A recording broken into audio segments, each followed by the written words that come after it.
Some lights guide ships, others guide hearts that stopped looking. My name is Nora, and the sea has been my only company for years. The lighthouse stands on the edge of Ireland like an old sentinel, white stone, rusted railing, glass that groans when the wind turns cruel. Every evening, I light the lamp, listen to the waves breathe, and wait for the night to end. Routine keeps the silence from feeling too loud. That day, the wind came early. I saw her car struggling up the narrow road long before the rain began, a small figure against the gray. When she finally reached the gate, her coat was soaked, her hair wild from the storm. "Maeve O'Donnell," she said, extending a hand that trembled more from cold than nerves. "I called about the interview."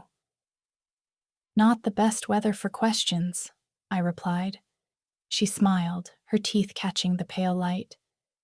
"Maybe that's when answers show up." We made tea in the keeper's kitchen, the old kind that tastes of iron and smoke. She asked about solitude, storms, and what it means to live at the edge of the world.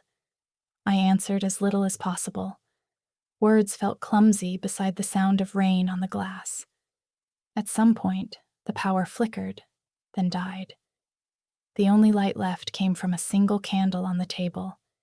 In its glow, she didn't look like a reporter anymore, just another soul lost to weather and time. "You're not afraid of the dark," she said. "I live in it," I answered. She glanced toward the tower window where lightning flashed over the sea. "Doesn't it ever feel like the ocean's trying to talk to you?" "Maybe," I said, "but I've learned to only listen when it's quiet." The storm grew louder. Waves hit the rocks with the rhythm of a heartbeat. We sat without speaking, the candle between us trembling like it knew a secret. When thunder cracked above the cliffs, she reached out instinctively, not to me, but near me, her fingers brushing mine for just a second. It was nothing, and it was everything. For the first time in years, I didn't look toward the sea. I looked at her. By midnight, the storm had swallowed the horizon. The waves crashed like distant thunder, and the candle between us melted slow, heavy tears of wax.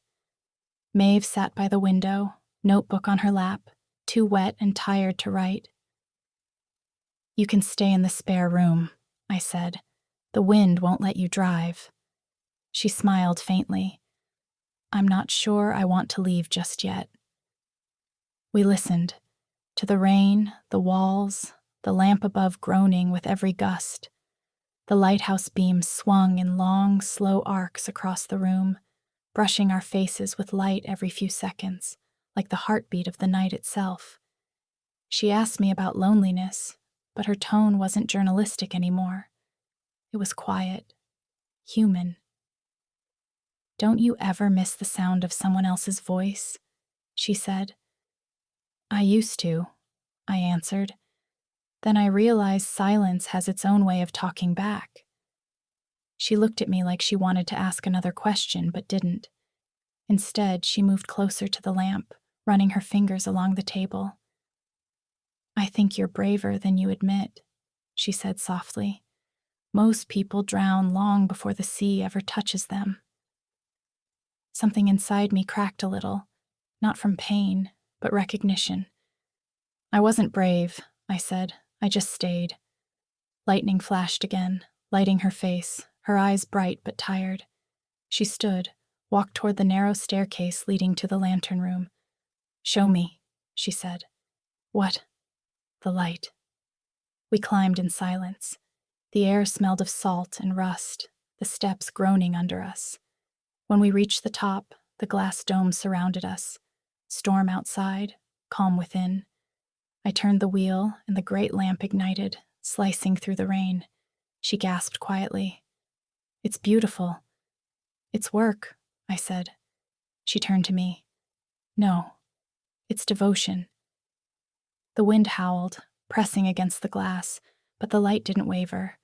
For a long time, we just stood there, side by side, watching it sweep across the black water.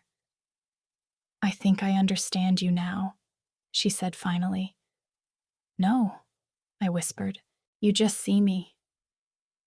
When morning came, the sea was calm again. She packed her camera, her hair loose and wild from the night. I'll send you the article, she said. I don't need it, I replied. I'll send it anyway. Before she left, she touched my hand, a brief, grounding gesture that said more than the storm ever could. And when the door closed, the sea exhaled, the lighthouse hummed, and the silence I once feared felt almost like company.